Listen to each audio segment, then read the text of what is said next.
morning my students. I hope you are well. तो हम आप लोगों के लिए फिर से अब इसके पहले क्या हुआ था कि अगर हम एक वीडियो बनाएं जिसमें आप लोगों को शायद वॉल्यूम प्रॉब्लम हो रहा था, इसीलिए हम फिर से इस चैप्टर को दोबारा लेकर के आए हैं। आप लोग हमारे साथ बने रहें और आप लोग को हर एक चीज प्रोवाइड होगी। और आप लोग जब वीडियो देख लिए तो कम से कम ये कमेंट कर दीजिए कि सर इसमें क्या सुधार करने की आवश्यकता है, हम उसको सुधारने का प्रयास करेंगे। ठीक है, तो हम आपको अब फिर से स्टार्ट कर देते हैं। तो सबसे पहले आप लोगों को हम ये बता रहे थे effect of oxidation reduction in everyday life. मतलब ये हमारे दैनिक जीवन में ऑक्सीडेशन रिडक्शन रिएक्शन तो हमेशा कंटिन्यू में होता रहता है, लेकिन उसको ऑब्जर्वेशन करने की आवश्यकता है हमें। क्या है, तो उसको हम ऑब्जर्व नहीं कर पा रहे हैं और वही ऑब्जर्वेशन करने की आवश्यकता। और आप लोग को तो जानते ही है कि केमिस्ट्री क्या है, ऑब्जर्वेशन है। केमिस्ट्री टोटली क्या है, ऑब्जर्वेशन है। तो जितने भी साइंस में जो भी है वो ऑब्जर्व ही हमको करना होता है। तो उसी को ऑब्जर्व करने के लिए हम लोग यहाँ पे आए हैं। तो सबसे पहले देखने वाली बात यह है कि ऑक्सीडेशन रिडक्शन रिएक्शन में आप लोग को बता दिया गया था what is oxidation reaction, what is reduction reaction. और दोनों जब साइमल्टेनियसली तो होता ही है, तो इसलिए उसको हम रेडॉक्स रिएक्शन ही बोलते हैं। तो ऑक्सीडेशन रिएक्शन में आप लोगों ने देख लिया था क्या चीज कि इलेक्ट्रॉन जो है वो क्या हो रहा था, इलेक्ट्रॉन का लॉस हो रहा था। रिडक्शन में इलेक्ट्रॉन गेन किया जा रहा था। ऑक्सीडेशन में आप लोगों ने फिर देखा क्या, तो ऑक्सीडेशन में ऑक्सीजन जो है वो ऐड हो रहा था जबकि हाइड्रोजन रिमूव हो रहा था। और उसके जस्ट अपोजिट रिडक्शन में ऑक्सीजन क्या हो रहा था, तो रिमूव हो रहा था और हाइड्रोजन ऐड हो रहा था। तो अब हम इसको देखने के लिए आप देख सकते हैं इफेक्ट ऑफ ऑक्सीडेशन रिडक्शन या redox reaction in everyday life या आवर डेली लाइफ्स। तो उसमें ऑब्जर्वेशन करने की क्या आवश्यकता है। तो सबसे पहले हम डाइजेशन ऑफ फूड देखेंगे। तो what is digestion of food, तो डाइजेशन ऑफ फूड जो है वो आप लोग जानते ही हैं कि breaking down of food is known as digestion of food. तो डाइजेशन में क्या होता है, तो डाइजेशन में आप लोग जानते हैं कि जो कॉम्प्लेक्स मॉलिक्यूल्स होते हैं, कॉम्प्लेक्स मॉलिक्यूल्स जो होते हैं वो किस में कन्वर्ट होते हैं, तो सिंपलर मॉलिक्यूल्स में कन्वर्ट होते हैं। सिंपलर मॉलिक्यूल्स में कन्वर्ट होते हैं। तो जो सिंपलर कॉम्प्लेक्स मॉलिक्यूल्स जो है वो सिंपलर मॉलिक्यूल्स में कन्वर्ट हो रहे हैं और वो किसके प्रेजेंस में हो रहे हैं, तो ऑक्सीजन के प्रेजेंस में हो रहे हैं। और इसमें आप जानते हैं कि जो हाई एनर्जिक इलेक्ट्रॉन होता है, हाई एनर्जिक इलेक्ट्रॉन जो होता है, हाई एनर्जेटिक इलेक्ट्रॉन जो होता है वो रिमूव होता है, वो रिमूव होता है और वही ब्रेक डाउन होकर के हमको क्या पे ईटीएस जो इलेक्ट्रॉन ट्रांसपोर्ट सिस्टम जो होता है वो रेस्पिरेशन में वहां पे जाकर के हमको एनर्जी प्रोवाइड करता है। तो यहाँ पे क्या होता है ना कि ये हाई एनर्जेटिक इलेक्ट्रॉन रिमूव होता है। तो इलेक्ट्रॉन लॉस करने की प्रोसेस को तो हम ऑक्सीडेशन बोलते ही हैं। तो इसीलिए कॉमनली डाइजेशन को भी हम लोग ऑक्सीडेशन प्रोसेस बोल सकते हैं। तो इसमें हाइड्रोलिसिस होता है। क्या होता है, तो इसमें हाइड्रोलिसिस होता है, hydrolysis of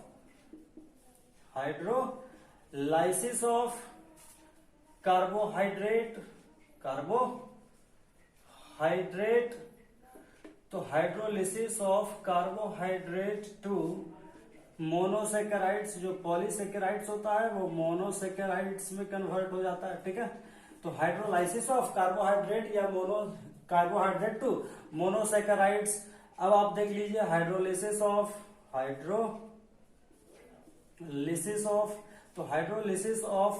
protein to amino acid, तो प्रोटीन को अमीनो एसिड में कन्वर्ट होना, कार्बोहाइड्रेट का मोनोसेकेराइड में कन्वर्ट होना, ये सारा ऑक्सीडेशन प्रोसेस है और ये डाइजेशन में होता है। इसीलिए डाइजेशन को हम ऑक्सीडेशन प्रोसेस बोल सकते हैं, ऑक्सीडेशन रिडक्शन प्रोसेस बोला जा सकता है। और इस दौरान हीट रिलीज करता है हमारा बॉडी जो है, वो हीट रिलीज करता है जिससे हमारा जो है वो बॉडी टेम्परेचर क्या होता है, मेंटेन होता है। बॉडी टेम्परेचर मेंटेन होता है, मेंटेन बॉडी टेम्परेचर, तो है ना।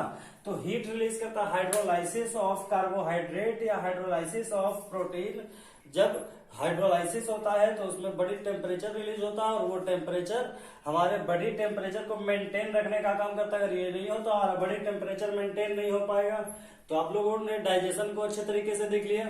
अब डाइजेशन के बाद क्या आता है, तो डाइजेशन के बाद आप फिगर में ही देख रहे हैं क्या, रेस्पायरेशन क्या है, तो रेस्पायरेशन को हम देखेंगे, ठीक है। तो अब डाइजेशन आप लोगों ने समझ लिया है क्या है, डाइजेशन जो है कौन सा प्रोसेस है, तो ऑक्सीडेशन प्रोसेस है। अब रेस्पायरेशन में आ जाइए, तो रेस्पायरेशन जो है, रेस्पायरेशन में आप लोग जान रहे हैं कि जो हमारा जो क्या है, हम जो फूड में लिए, तो फूड में क्या लिए, वो तो कार्बोहाइड्रेट लिए, तो C6H12O6 लिए। अब हम ऑक्सीजन गेन किए, तो ये ऑक्सीजन के प्रेजेंस में क्या हुआ, जो भी डाइजेशन के दौरान जो ब्रेक डाउन ऑफ फूड हुआ, तो वो ग्लूकोज था, क्या था, ग्लूकोज ऑक्सीजन से ऑक्सीडाइज्ड हुआ, और वो सेल में होता है, सेल्यूलर रेस्पायरेशन में होता है। तो ग्लूकोज जो है वो ऑक्सीजन से ऑक्सीडाइज हुआ, और ऑक्सीडाइज होने के बाद CO2 and H2O plus ATP energy में टूट गया, ATP एनर्जी में टूट गया। तो आप देख सकते हैं यहाँ पे हाइड्रोजन था, हाइड्रोजन क्या था, हाइड्रोजन था, लेकिन यहाँ पे हाइड्रोजन नहीं है, तो इसका मतलब रिमूवल ऑफ हाइड्रोजन हुआ है। तो रिमूवल ऑफ हाइड्रोजन आप जानते हैं ऑक्सीडेशन, यहाँ ऑक्सीजन था, इसमें हाइड्रोजन नहीं था, यहाँ पे हाइड्रोजन है, तो इसका मतलब हाइड्रोजन ऐड हुआ है, तो hydrogen addition of hydrogen reduction कहलाया। तो ये ऑक्सीडेशन रिडक्शन रिएक्शन का एग्जांपल है रेस्पायरेशन, इसमें कोई कंफ्यूजन नहीं है। आप ये भी जानते हैं कि ऑक्सीजन ने हाइड्रोजन को क्या किया, रिमूव किया, तो ये ऑक्सीडेशन करवाने का काम किया। तो O2 को हम ऑक्सीडाइजिंग एजेंट बोलेंगे, O2 को ऑक्सीडाइजिंग एजेंट बोलेंगे। और ये जो है ग्लूकोज जो है, उससे ये जो है वो हाइड्रोजन प्रोवाइड करने का काम किया, किसको, वाटर को। तो इसीलिए ग्लूकोज को हम क्या बोलेंगे, रिड्यूसिंग एजेंट बोलेंगे, रिड्यूसिंग एजेंट बोलेंगे। तो ये भी क्या है, ऑक्सीडेशन रिडक्शन रिएक्शन का एग्जाम्पल है क्या, रेस्पायरेशन जो है वो ऑक्सीडेशन रिडक्शन रिएक्शन का एग्जाम्पल है। तो हम इसमें क्या कह सकते हैं कि ये भी है, तो रेस्पायरेशन। अब एक आता है रेंसिडिटी, क्या है, व्हाट इज रेंसिडिटी। तो रेंसिडिटी जो है, रेंसिडिटी वह प्रोसेस है जिसमें क्या होता है, फूड का ह्रास होता है। फूड जो होता है वो बैड स्मेल, जिसको अनप्लीजेंट पंगेंट स्मेल जो है वो प्रोड्यूस करता है, जिसके और फूड को ह्रास कर, फूड को बर्बाद कर देता है, खराब कर देता है, वो खाने लायक नहीं होता है, उसको खाएंगे तो हम बीमार पड़ जाएंगे।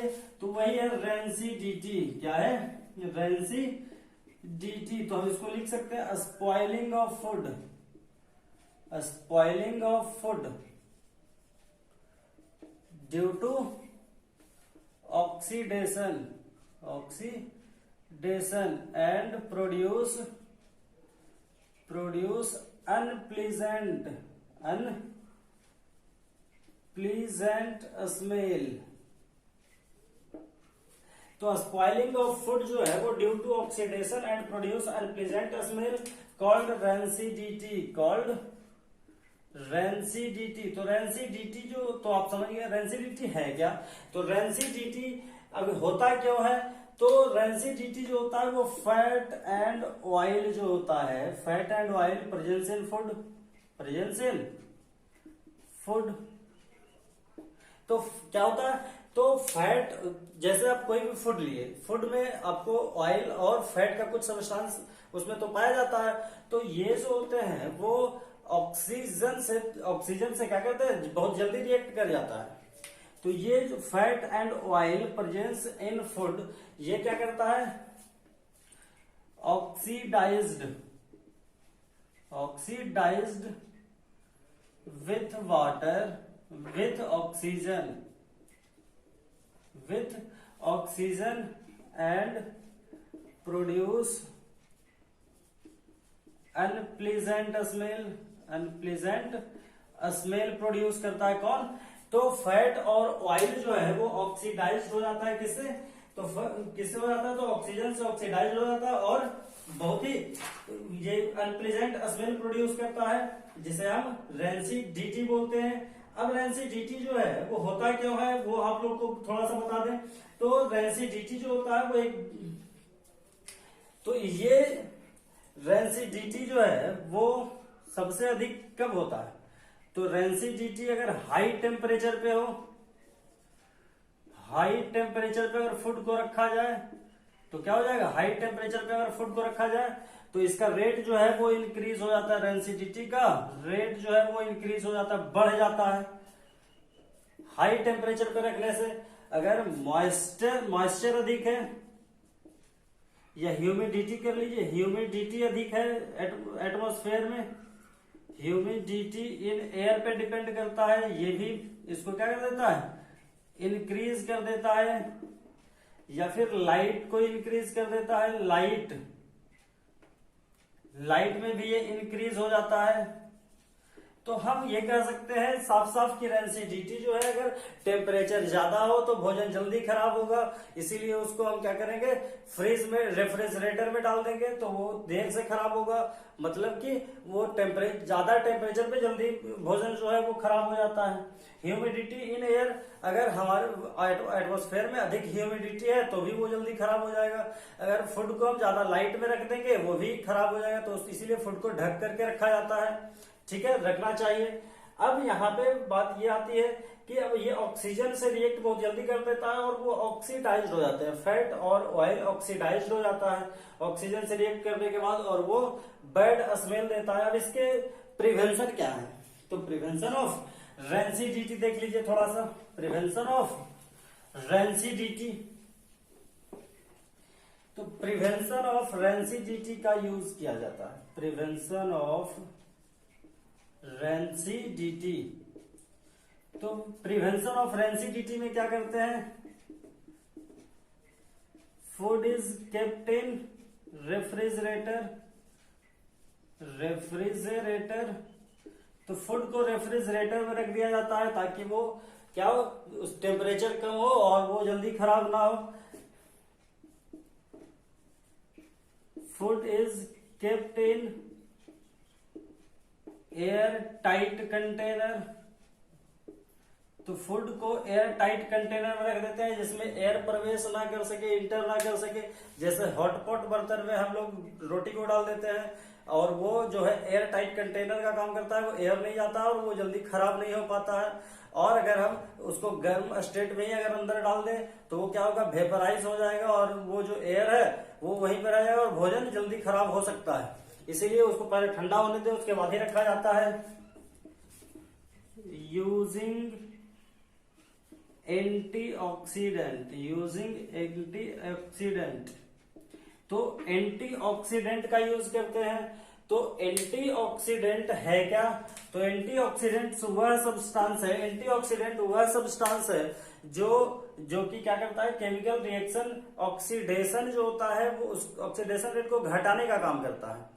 क्या करता है? तो antioxidant is the substance that reduces the oxidation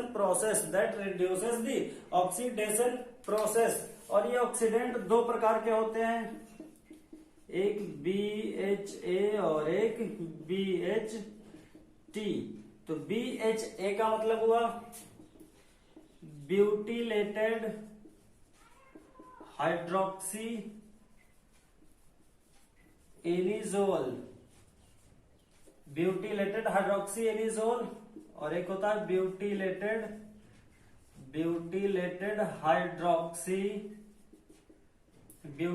hydroxy toluene.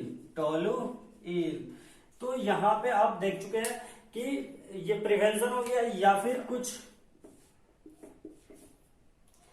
कुछ क्या करते हैं? कुछ को पैक कर देते हैं नाइट्रोजन गैस को भर करके, है ना। Some food material is packed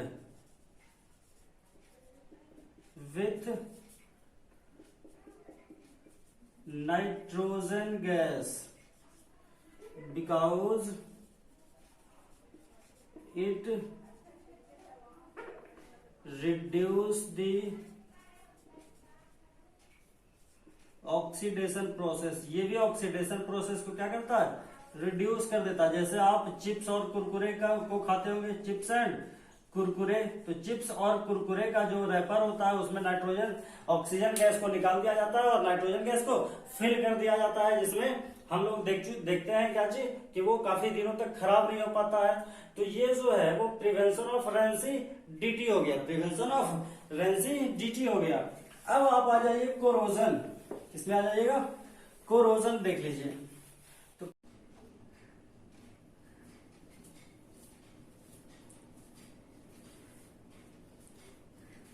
corrosion, तो व्हाट इज कोरोजन? तो corrosion degradation of metal due to action of air, moisture, carbonate, sulphide, acid, ETC called corrosion. तो कोरोजन है क्या? डिग्रेडेशन ऑफ मेटल, मतलब कि मेटल का हरासमेंट, मतलब metal का ह्रास जो हो रहा है, मेटल धीरे धीरे समाप्त हो जाता है। एक्चुअली होता क्या है कि मेटल पे एक लेयर डिपॉजिट होने लगता है। तो जैसे आप आयरन को ले लीजिए, तो आयरन पे देखते हैं आयरन को कुछ दिन तक ओपन एरिया में छोड़ दिया जाता है, तो आयरन का जो कलर हो जाता है वो पूरी तरीके से चेंज हो जाता है, वो रेडिश ब्राउन टाइप का होने लगता है और वो रस्ट हो जाता है, जिसको हम बोलते हैं जंग लगना भी बोलते हैं।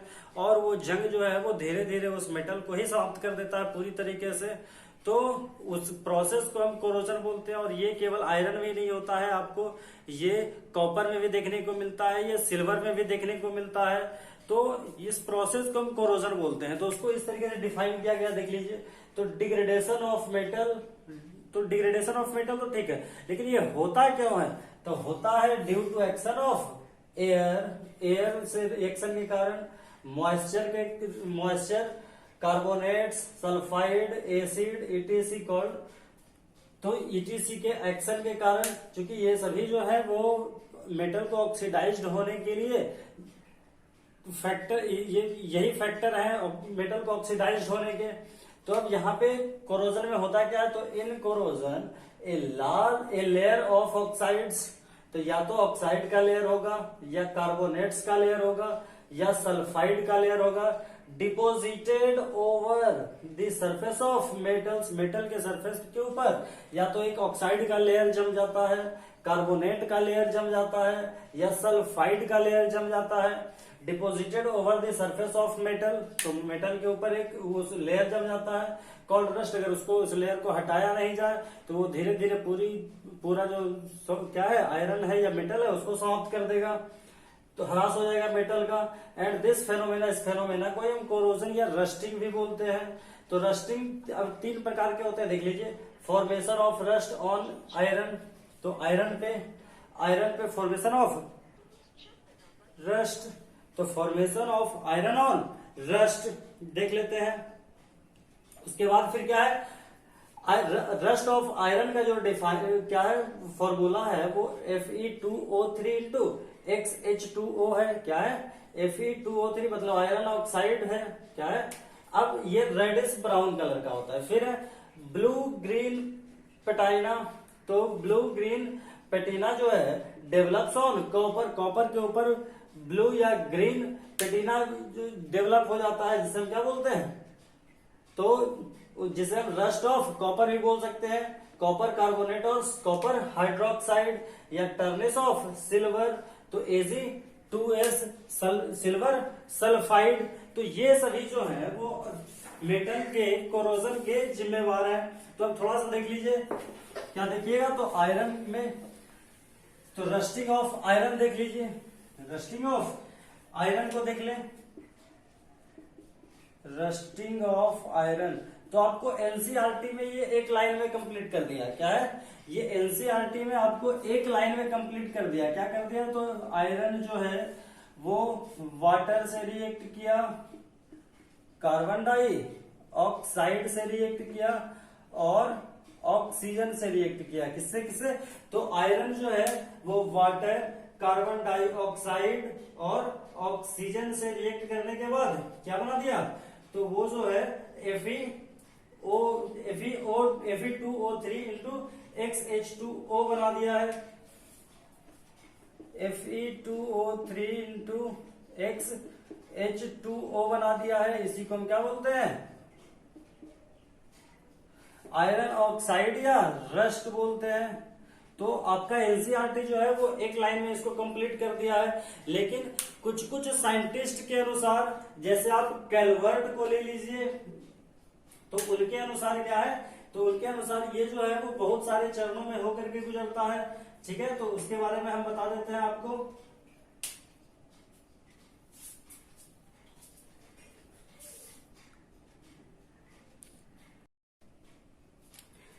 According to come Calvert and come Brown, दो साइंटिस्ट हैं जिन्होंने बताया कि आयरन जो है वो सबसे पहले किससे रिएक्ट करता है, तो आयरन जो सबसे पहले कार्बोनिक एसिड से रिएक्ट करता है, और कार्बोनिक एसिड से रिएक्ट करने के बाद क्या बनाता है, कॉपर आयरन कार्बोनेट बनाता है, और आयरन कार्बोनेट जो है वो फिर से वाटर और ऑक्सीजन से रिएक्ट करने के बाद आयरन हाइड्रोक्साइड का निर्माण करता है। वही हाइड्रोक्साइड जो है वो आयरन हाइड्रोक्साइड फिर मॉइस्चर से रिएक्ट करने के बाद मॉइस्चर के साथ वो क्या बनाता है, आयरन ऑक्साइड बनाता है, जिसको हम रस्ट ऑफ आयरन बोलते हैं। ये बिटवीन दी ये एनसीईआरटी है, एनसीईआरटी एक लाइन में उसको फिनिश कर दिया है। वो एनसीईआरटी तो आप याद रखेंगे ही रखेंगे क्योंकि वो वीवीआई है, लेकिन ये भी आपको याद रखना होगा। तो according to Calvert and come Brown, जैसे मान लीजिए कि एक ये आयरन ऑब्जेक्ट है, क्या है ये आयरन ऑब्जेक्ट है, ठीक है।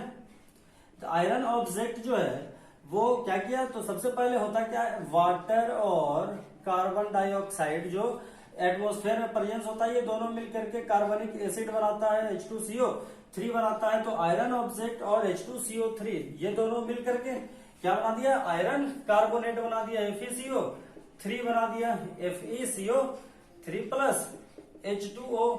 तो FeCO3 बना दिया, आयरन कार्बोनेट बना दिया। अब ये आयरन कार्बोनेट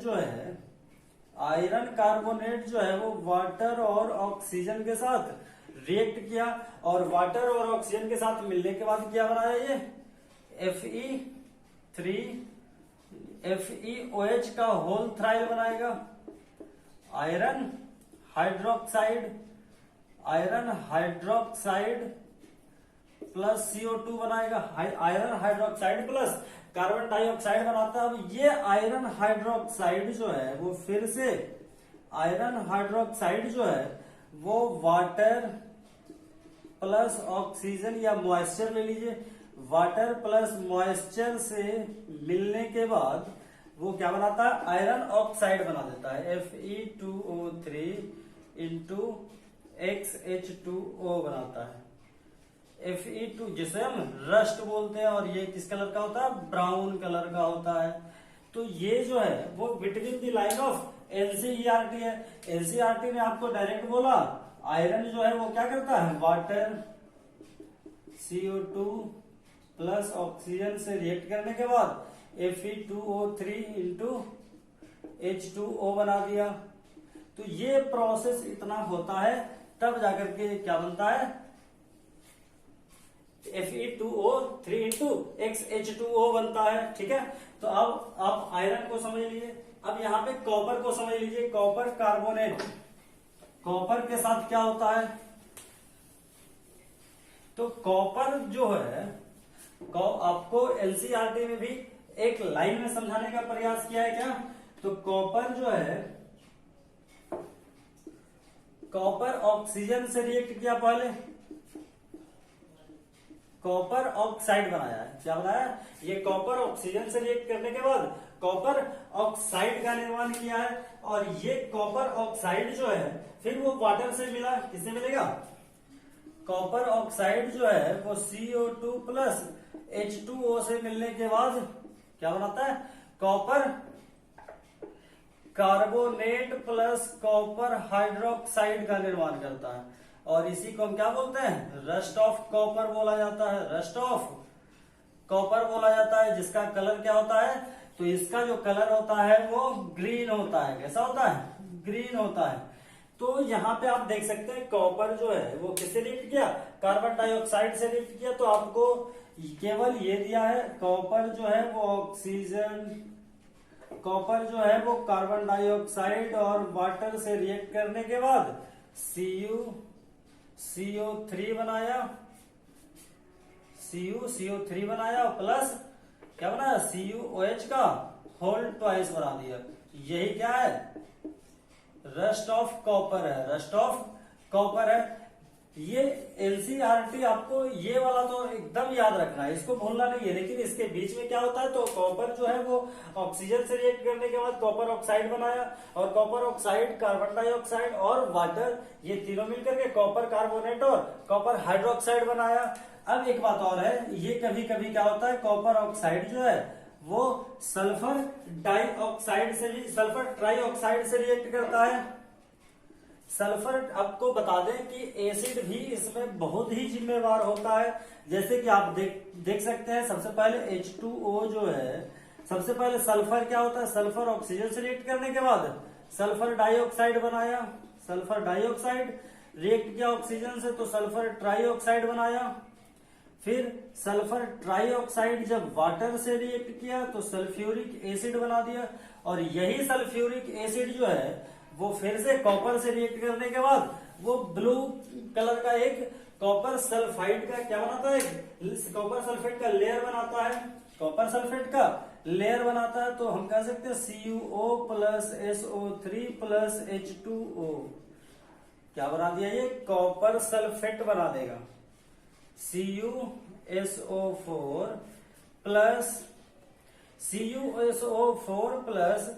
H2O बना देता है। CuSO4 प्लस CuOH का होल ट्वाइस प्लस क्या बनाएगा, H2O। तो ये आपका ये भी क्या हो गया, रस्ट ऑफ कॉपर हो गया, रस्ट ऑफ कॉपर हो गया। ये इसका जो कलर होता है वो ब्लू होता है, इसीलिए हम स्टार्टिंग में ही बोले थे ब्लू और ग्रीन पेटाइना एक लेयर डिपॉजिट हो जाता है कॉपर के ऊपर। तो ये जो है या तो ब्लू कलर का बनाएगा या ग्रीन कलर का बनाएगा। मतलब ये साफ है कि अगर कार्बोनेट से रिएक्ट किया CO2 प्लस H2O तो कार्बोनेट बनाता है। तो अगर कार्बोनेट से रिएक्ट किया, कार्बनिक एसिड से रिएक्ट किया तो ये क्या बना देगा, rust of copper green colour का। अगर सल्फ्यूरिक एसिड से रिएक्ट किया तो ये ब्लू कलर का बना देगा।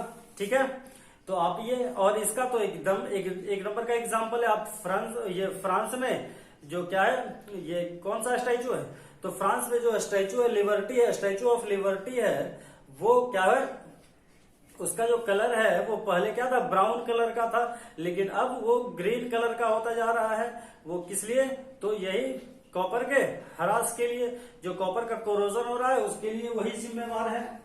फिर आप नेक्स्ट में आ जाइए सल्फाइड, क्या आ जाइएगा, सिल्वर के साथ, रस्ट ऑफ सिल्वर आ जाइए। तो सिल्वर जो है वो Ag प्लस ऑक्सीजन से रिएक्ट किया तो सिल्वर ऑक्साइड बना दिया, और ये सिल्वर ऑक्साइड जो है वो सल्फर डाइऑक्साइड से रिएक्ट करने के बाद क्या बना देता है, तो ये कार्बोनेट CO2 जो है, एक मिनट, तो अब सिल्वर का आ जाइए। तो अब सिल्वर जो है सल्फर डाइऑक्साइड से रिएक्ट करने के बाद सिल्वर सल्फाइड बना देता है। सिल्वर सल्फाइड का कलर ब्लैक होता है। तो ये जो है वो रस्ट ऑफ सिल्वर हो गया। तो कोरोजन आप लोग अच्छी तरीके से जान चुके हैं। अब कोरोजन को प्रिवेंशन के लिए क्या करते हैं, प्रिवेंशन ऑफ कोरोजन के लिए हम क्या करते हैं, तो प्रिवेंशन ऑफ कोरोजन के लिए हम बस एक बहुत कुछ ज्यादा नहीं करते, गैल्वेनाइजिंग करते हैं, गैल्वेनाइजिंग प्रोसेस का यूज करते हैं। और गैल्वेनाइजिंग में हम क्या करते हैं, zinc layer is deposited over, zinc layer is deposited over metal, मतलब मेटल के ऊपर जिंक का लेयर डिपॉजिट कर देते हैं। टिनिंग करते हैं, टिन का लेयर डिपॉजिट करते हैं। पेंट करके हम उसको क्या कर सकते हैं, तो ये कोरोजन से बचा सकते हैं। ठीक है, अब लास्ट जो आपका आता है कंबशन, क्या आता है, कंबशन। तो हम बात करते हैं कंबशन की, इसकी, तो कंबशन की तो हम ये भी बता चुके हैं कंबशन है क्या। तो कंबशन जो है वो ऑक्सीडेशन रिएक्शन जो है उसी का एक हिस्सा है। कंबशन वह फेनोमेना है जिसमें कोई भी ऑब्जेक्ट जलने के बाद ये हीट और लाइट प्रोड्यूस करता है। क्या प्रोड्यूस करता है? Heat and light. तो उस प्रोसेस को हम कंबशन बोलते हैं। यहाँ पे देख सकते हैं, combustion phenomena in which any object produce heat and light after burn. तो जो जलने के बाद हीट एंड लाइट प्रोड्यूस करता है उसको हम, उस प्रोसेस को कंबशन बोलते हैं। और वैसे object, such type of object जो जल करके क्या देते हैं? हीट और लाइट प्रोड्यूस करते हैं, उसे हम कॉल्ड कंबसिबल ऑब्जेक्ट बोलते हैं। कंबसिबल ऑब्जेक्ट बोलते हैं। तो जो जल करके हीट एंड लाइट प्रोड्यूस करे उसको हम कंबसिबल ऑब्जेक्ट बोलते हैं। और जो जलने के बाद हीट और लाइट प्रोड्यूस नहीं करता है उसको नॉन कंबसिबल ऑब्जेक्ट बोलते हैं। क्या बोलते हैं? जो जल जाए उसको कंबसिबल और जो नहीं जले उसको नॉन कंबसिबल। अब देख सकते हैं कंबशन, तो कंबशन में नॉन कंबसिबल और नॉन कंबसिबल दो ऑब्जेक्ट आ गए। तो कंबसिबल क्या है? तो कंबसिबल कौन से ऑब्जेक्ट हैं? तो वे सारे ऑब्जेक्ट जिसमें कार्बन पाए जाते हैं कंबसिबल कहलाएंगे। जिसमें कार्बन पाए जाएंगे वो कंबसिबल ऑब्जेक्ट कहलाएंगे। तो कंबसिबल ऑब्जेक्ट का एग्जांपल आप देख लीजिए, जैसे कोल एंड पेट्रोलियम सबसे बेस्ट एग्जांपल ऑफ कंबसिबल ऑब्जेक्ट है। कोल एंड पेट्रोलियम, वुड लकड़ी को ले लीजिए आप, कंबसिबल ऑब्जेक्ट है। नॉन कंबसिबल में आप वैक्स को ले लीजिए, कंबसिबल है। तो नॉन कंबसिबल में क्या क्या आ जाएंगे? तो नॉन कंबसिबल में जो जलता ही नहीं है, जैसे ब्रिक्स को ले लीजिए, रॉक को ले लीजिए, ये सब नहीं जलते हैं। आयरन को ले लीजिए, ये सब नहीं जलते हैं। तो ये अगर ये सब नहीं जलते हैं तो ये नॉन कंबसिबल ऑब्जेक्ट हो गए। अब कंबसिबल ऑब्जेक्ट में भी एक क्या होता है? तो कुछ जो होता है वो काफी तेजी में जलता है और कुछ जो होता है वो धीरे गति से जलता है।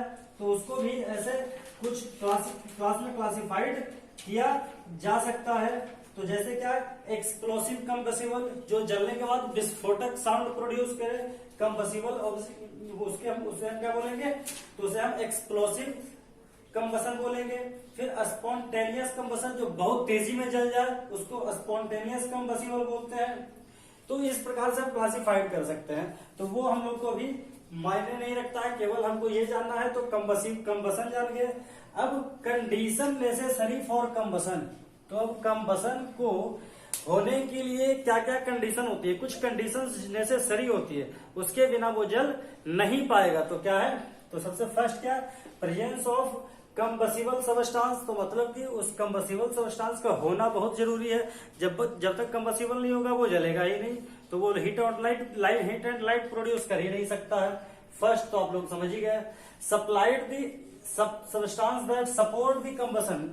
तो वैसे सबस्टांस जरूरी है जो कंबसन को सपोर्ट करते हैं। कंबसन को हम जानते हैं कि एयर के प्रेजेंस में जलता नहीं है कुछ, लेकिन कुछ कुछ जो ऐसे सबस्टांस है जो एयर के अब्सेंस में भी जल जाते हैं। जैसे में आप देख सकते हैं, आप यहाँ पे एग्जांपल में कार्बन को ऑक्सीजन में जलाते हैं तो कार्बन डाइऑक्साइड हीट और लाइट प्रोड्यूस करता है। सल्फर को ऑक्सीजन में जलाते हैं तो sulphur dioxide plus heat light produce करता है। मैग्नीशियम को ऑक्सीजन के प्रेजेंस में जलाते हैं तो मैग्नीशियम को ऑक्सीजन से भी रिएक्ट करता है, ऑक्सीजन के प्रेजेंस में जलाते हैं तो मैग्नीशियम ऑक्साइड बनता है। मैग्नीशियम को नाइट्रोजन के प्रेजेंस में जलाते हैं तो मैग्नीज नाइट्राइड बनता है। मैग्नीशियम नाइट्राइड और हीट प्लस लाइट प्रोड्यूस किया, मतलब कि ये ऑक्सीजन के प्रेजेंस में भी जलता है। तो ऑक्सीजन के प्रेजेंस में किसके ऑक्सीजन के अब्सेंस में भी जलता है। तो ऑक्सीजन के अब्सेंस में क्या यूज करते हैं? तो नाइट्रोजन का यूज किया जाता है। नाइट्रोजन के प्रेजेंस में जलने के बाद मैग्नीशियम नाइट्राइड बनाया। फिर हाइड्रोजन क्लोरीन से रिएक्ट करने के बाद क्या बनाया? हाइड्रोक्लोरिक एसिड बनाया, हाइड्रोक्लोरिक गैस बनाया। तो हाइड्रोजन जो है वो क्लोरीन के प्रेजेंस में भी जल जाता है। यहाँ पे आप वैक्स को ले लीजिए, ये मोम है, क्या है? इसको ऐसा बोलते हैं पेंटाकोसन। क्या बोलते हैं? पेंटाकोसन बोलते हैं। तो पेंटाकोसन जो होता है वो वैक्स होता है, मोम होता है। तो पेंटाकोसन जो है वो क्लोरीन के प्रेजेंस में भी जलता है और क्लोरीन के प्रेजेंस में जलने के बाद कार्बन और HCl देता है। तो आप ये समझ गए होंगे कि कंबसिबल जो सपोर्टर ऑफ कंबसन क्या है? तो सपोर्टर ऑफ कंबसन जैसे O2 क्लोरीन और nitrogen, oxygen chlorine and nitrogen है। फिर इग्निशन टेम्परेचर के बारे में थोड़ा सा जान लीजिए। What is ignition temperature? तो इग्निशन टेम्परेचर, जैसे कोई भी ऑब्जेक्ट ले लीजिए आप, उसको जलाने का प्रयास कीजिए तो कुछ देर की तक वो जलता नहीं है। जैसे प्लास्टिक को लीजिए, जल्दी जल जाएगा। ये फिर पेट्रोलियम को लीजिए और जल्दी जलेगा। लकड़ी को लीजिए, जल्दी नहीं जलेगा। तो मतलब ये है कि उसको एक न्यूनतम टेम्परेचर जो होता है जिसपे वो जलना शुरू कर दे, उस टेम्परेचर को इग्निशन टेम्परेचर बोलते हैं। और वो सभी का अलग अलग होता है। अगर जिसका इग्निशन टेम्परेचर काफी लो है वो बहुत जल्दी जल जाएगा, और जिसका इग्निशन टेम्परेचर काफी हाई है वो उसको काफी देर तक गर्म करना पड़ता है, उसके बाद जलता है। तो इग्निशन टेम्परेचर जो है, इग्निशन टेम्परेचर के बारे में थोड़ा सा जान लीजिए, ज्यादा तो कुछ जानना नहीं है। इग्निशन टेम्परेचर की प्रेजेंस बहुत जरूरी है। इग्निशन टेम्परेचर का होना बहुत जरूरी है किसी भी वस्तु को जलने के लिए। तो लिखेंगे minimum temperature, minimum temperature squared on an object for burn। तो जलने के लिए जो मिनिमम टेम्परेचर उसमें स्क्वायर्ड होता है वो इग्निशन टेम्परेचर कहलाता है, कॉल्ड इग्निशन टेम्परेचर। ठीक है, तो अब आप लोग को ये जो है वो कंबशन यहाँ पे कंप्लीट होता है। अब थोड़ा सा आप लोग को फ्लेम के बारे में जानना है। किसके बारे में जानना है? फ्लेम के बारे में। अब हम फ्लेम के बारे में जानते हैं। तो फ्लेम क्या है? तो फ्लेम है क्या? तो फ्लेम जो है वो एक इग्निटेड बॉडी है। जब कोई भी ऑब्जेक्ट को जब हम जलाते हैं तो वो एक लॉ के साथ जलता है, उस लॉ को ये फ्लेम बोलते हैं। ठीक है, और वो एक इग्निटेड बॉडी होता है जो कि जब किसी भी ऑब्जेक्ट को जलाया जाता है तो सबसे पहले हम जानते क्या है कि कोई भी ऑब्जेक्ट जो होता है वो सबसे पहले अगर हम उसको प्रेशर टेम्परेचर डाला जाए, उसको हीट किया जाए तो वो अपना क्या करता है, तो वो अपना स्टेट को चेंज कर देता है। तो मतलब ये हुआ कि जब उसको हम हीट, किसी भी ऑब्जेक्ट को हीट करते हैं तो वो सॉलिड से लिक्विड में कन्वर्ट हो जाता है, और जब उसको और हीट किया जाता है तो लिक्विड से गैसियस स्टेट में कन्वर्ट हो जाता है। जब हम उसको उस मैटर को जब क्या करते हैं, जब किसी मैटर को जलाया जाता है तो वो हीट गेन करके वो वेपोराइज हो जाता है, और जब वेपोराइज्ड फॉर्म में जब वो बर्न करता है तो वो एक फ्लेम के साथ जलता है, उसी को हम फ्लेम बोलते हैं। ठीक है, एक लॉ के साथ, एक लुमिनिसिटी के साथ जलता है तो उसी को हम क्या बोलते हैं, फ्लेम बोलते हैं। तो आप देख सकते हैं यहाँ पे flame is hot glowing body. तो क्या है? Flame is hot glowing body of ignited gas. तो वो जो गैस है वो आइग्नेटेड गैस बोला जाता है। उसी वही आइग्नेटेड गैस जब जलता है, जो वेपोराइज्ड फॉर्म है उसको हम आइग्नेटेड गैस बोल रहे हैं। तो वही flame is hot glowing body of ignited gas which is produced, जो एक प्रोड्यूस होता है when something is on fire. जब वो जलता रहता है तो वो इस तरीके का एक ये आइग्नेटेड बॉडी का निर्माण करता है जिसे हम फ्लेम बोलते हैं। तो flame can be classified as mainly 3 parts में उसको क्लासिफाइड किया जा सकता है। तो आप यहाँ पे देख सकते हैं ये फ्लेम है, ये वैक्स कैंडल है, ये क्या है? वैक्स कैंडल है। तो आप जब कैंडल को जलाइएगा, तो कैंडल को जब जलाएंगे तो आप उसमें कुछ स्ट्रक्चर देखने के लिए मिलेगा। तो उसमें क्या क्या स्ट्रक्चर देखने के लिए मिलेगा? तो उसमें आपको 3 कलर जो है वो डिफरेंट कलर का कुछ पोर्शन दिखलाई देगा। तो वो रीजन जो है वो उसको 3 रीजन में हम बांट सकते हैं, एक आउटर मोस्ट रीजन, एक मिडल रीजन, और तीसरा जो होता है वो इनर मोस्ट रीजन। और वो डिफरेंट कलर का होता है। जो आउटर मोस्ट रीजन हो गया वो ब्लू कलर का है, जो सेंट्रल रीजन है वो येलो कलर का होता है, और जो इनर मोस्ट रीजन है वो ब्लैक कलर का होता है। तो आप देख सकते हैं यहाँ पे, तो ये जो आउटर मोस्ट रीजन आपको दिखलाई दे रहा है, तो ये जो आउटर मोस्ट रीजन है, ये आउटर मोस्ट रीजन जो है वो नॉन लुमिनस जोन होता है। मतलब कि ये ज्यादा चमक वाला क्षेत्र नहीं होता है, तो ये ज्यादा ग्लोइंग एरियाज नहीं होता है। इस यहाँ कंप्लीट कंबसन होता है, मतलब कि यहाँ पे कंप्लीटली रूप से जो भी मटेरियल है वो वेपराइज्ड फॉर्म में जल गया होता है, कोई अवशेष नहीं बचता है। तो ये क्या है? आउटर मोस्ट रीजन है, और यहाँ पे कंप्लीट कंबसन होता है, और इसका जो कलर होता है वो ब्लू होता है। Complete combustion takes place here. ठीक है, अब यहाँ पे आप आ जाइए, ये येलो पोर्शन है, ये वाला जो पोर्शन आपको दिख रहा है ये येलो है। ठीक है, तो ये येलो पोर्शन आपको दिखलाई दे रहा है। तो ये जो येलो पोर्शन है तो ये सेंट्रल जोन हो गया। तो सेंट्रल जोन ये लुमिनस जोन होता है, ये थोड़ा क्या होता है आपको ग्लोइंग एरिया होता है, यहाँ पे ग्लो करते रहता है। और ये येलो कलर का होता है, ये किस कलर का होता है, येलो कलर का होता है। मतलब यहाँ पे पार्शियली कंबशन हो रहा है, ऐसा नहीं है कि कंबशन हो नहीं रहा है, कंबशन पार्शियली हो रहा है, वो फुल फॉर्म में नहीं जल रहा है। और कुछ जो अवशेष है वो जाकर के नॉन लुमिनस जोन में जलता है। ठीक है, अब लास्ट जो बचा वो इनर मोस्ट जोन हो गया, ये ब्लैक जोन, ये आपको पूरा का पूरा ब्लैक जोन, ये इनर मोस्ट जोन है। तो यहाँ पे क्या होता है कि ऑब्जेक्ट जलता ही नहीं है, यहाँ पे क्या होता है ऑब्जेक्ट जलता ही नहीं है। तो इनर मोस्ट जोन, इसको ब्लैक जोन बोलते हैं। नो कंबसन टेक्स प्लेस है, यहाँ पे कंबसन नहीं होता है, ये वेपोराइज्ड फॉर्म में यहाँ से आया। तो एक्चुअली जब भी ऑब्जेक्ट जब तभी लॉ के साथ जलेगा, फ्लेम बनाएगा जब वो वेपोराइज्ड होगा। वैक्स कैंडल क्या है, तो वैक्स जो है, वैक्स में हम एक ये क्या है थ्रेड को ऐड कर देते हैं, ये एक थ्रेड है। तो ये जो थ्रेड है वो क्या काम करता है, जब हम इसको जलाते हैं तो ये उसकी गर्मी पा करके ये वेपोराइज्ड होता है, और वेपोराइज्ड होगा तो वो जाहिर सी बात है वो ऊपर चलेगा। तो ऊपर चलता है तो ऊपर जाते जाते यहाँ फुली वेपोराइज्ड हो नहीं पाता है, तो फुली वेपोराइज्ड आपको यहाँ पे होता है, फिर यहाँ पे जलना शुरू कर देता है। तो हम कह सकते हैं यहाँ पे अनकम्बशन है, यहाँ पे कोई हीट प्रोड्यूस नहीं होता है, और ये सबसे कम टेम्परेचर वाला जोन है। और यहाँ पे अगर हम जलती हुई मतलब कि एक स्प्लिंटर ले जाए, वुडन स्प्लिंटर ले जाए माचिस स्टिक्स की, तो वो भी नहीं जल पाता है। ये सबसे नीचे वाला जोन होता है, वहां से आप आसानी से हाथ को उंगली को लेकर के जाइए, कोई परेशानी नहीं है। लेकिन ऊपर जो है वो ऊपर वाला जो एरिया होता है वो काफी हॉटेस्ट एरिया होता है, ये हॉटेस्ट एरिया हो गया। ये मॉडरेट टेम्परेचर हॉट होता है। यहाँ पे कोई लिस्ट हॉटेस्ट एरिया है, लिस्ट हॉट एरिया है। तो ये यहाँ पे कंबशन नहीं हो पाता है। तो आप इसी को फिर देख सकते हैं आउटर मोस्ट जोन, तो it is blue in colour, ये ब्लू कलर का होता है। And hottest part of the flame, ये फ्लेम का सबसे हॉटेस्ट पार्ट है। फिर यहाँ पे कंप्लीट कंबशन टेक्स प्लेस है, यहाँ पे कंप्लीट कंबशन होता है। ये सेंट्रल जोन की बात करें तो येलो कलर का होता है, ये सेंट्रल जोन किस कलर का होता है, येलो कलर का होता है, आपको बता चुके हैं।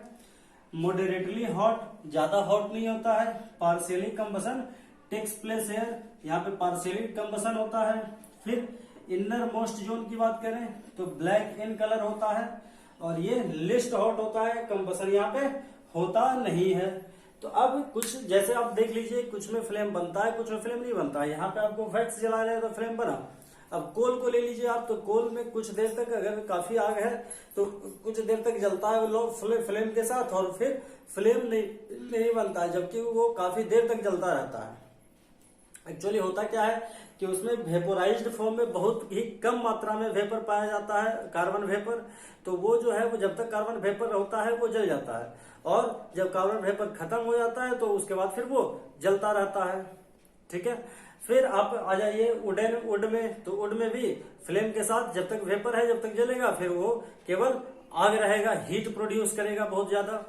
तो हम एक बात और है कि ये जो है कंबशन जो है, कंबशन के दौरान जो जल करके हीट प्रोड्यूस करता है वो फ्यूल कहलाता है। क्या कहलाता है, वो फ्यूल कहलाता है। और बेस्ट फ्यूल वही होता है जिसका क्या हो, टेम्परेचर जो इग्निशन टेम्परेचर हो वो काफी कम हो, और इग्निशन टेम्परेचर काफी कम हो वो बेस्ट फ्यूल हो, और जिसका कंप्लीट कंबशन हो वो बेस्ट फ्यूल होगा। जिसका कंप्लीट कंबशन नहीं होगा वो उसको बेस्ट फ्यूल नहीं बोल सकते हैं। तो अभी बेस्ट फ्यूल जो होता है वो सॉलिड, लिक्विड और गैस तीनों फॉर्म में हो सकता है। तो सॉलिड में आप तो देखते ही कोल हो गया, फिर वुड हो गया, चारकोल हो गया, ये सभी क्या है सॉलिड फ्यूल हो गया। लिक्विड फ्यूल, तो लिक्विड फ्यूल में आप देख सकते हैं एलपीजी होता है, एलपीजी। तो एलपीजी जो होता है लिक्विड पेट्रोलियम गैस जो होता है, लिक्विफाइड पेट्रोलियम गैस जो है, ये 3 गैस का मिक्सचर होता है। इसमें ब्यूटेन मिला हुआ होता है, प्रोपेन मिला हुआ होता है, ब्यूटेन, प्रोपेन और तो ब्यूटेन और प्रोपेन मिला हुआ होता है। और ब्यूटेन कौन सा होता है, तो नॉर्मल ब्यूटेन एंड आइसोब्यूटेन दोनों होता है। नॉर्मल ब्यूटेन एंड आइसोब्यूटेन दोनों यहाँ पे पाए जाते हैं। और प्रोपेन होता है, तो नॉर्मल ब्यूटेन और आइसोब्यूटेन और प्रोपेन, ये तीनों जो गैसें हैं ना, वो तीनों कलरलेस एंड ऑर्डरलेस है।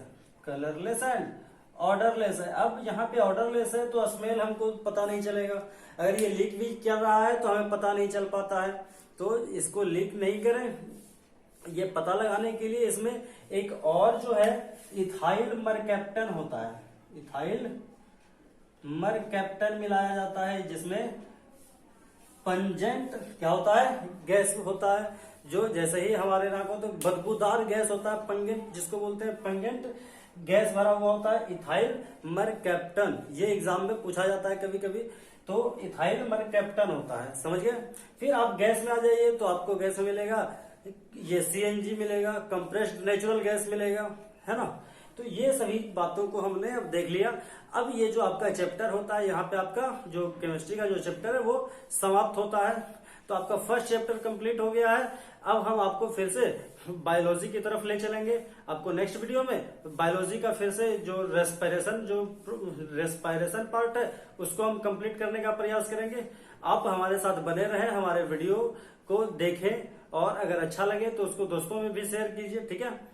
और हम आप लोगों को पूरा मटेरियल प्रोवाइड करेंगे, और जहां भी आपको समझ में नहीं आए वो सीधे आप हमें कांटेक्ट कर सकते हैं। हम अपने डिस्क्रिप्शन बॉक्स में हम अपना कांटेक्ट नंबर आपको सेंड कर देंगे, या फिर जो प्रॉब्लम हो वो आप कमेंट के माध्यम से बता सकते हैं। और आपको हम एक इनहांसमेंट सीट प्रोवाइड करेंगे, जिसमें आप लोग को बनाना होगा और बना करके हमको सेंड करना होगा, ठीक है।